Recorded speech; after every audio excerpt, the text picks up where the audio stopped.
नमस्कार मंडळी. मी आज वांग करायला लागली. अशी मस्तपैकी तयारी करून घेतली बघा. ह्याच्यात आहे खोबरं, लसूण, कोथिंबर, अद्रक आणि अशी मस्तपैकी हिरवीगार काटा वांगी आणली होती बघा. काल दुबाळा माळवा आणा गेलतं.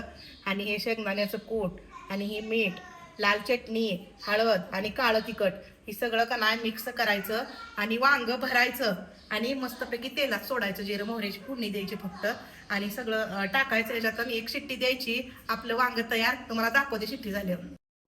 तर असं मस्तपैकी का नाही भरून तेलात टाकलंय. असं खालवर जरा घ्यायचं करून तेलात वाफलू द्यायचं जरा वेळ आणि का नाही ह्याच्यात गरम पाणी करून वतायचं आणि एक शिट्टी दिली की वांग तयार.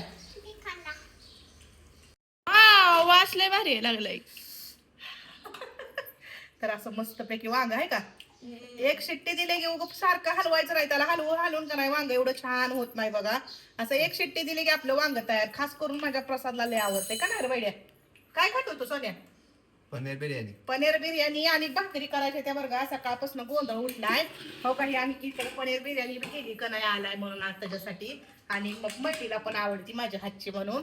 आणि मस्तपैकी वांग केलंय. तर आमचं तिथं बाळ लय कामात आहे. म्हटलं की बाई एवढा व्हिडिओ मला बी लय ही झालंय आता करायची. त्या भाकरी ही भरपूर आहे पसारा. आणि कशी वांग्याची रेसिपी वाटते नक्की कमेंट मध्ये सांगा. तर चला.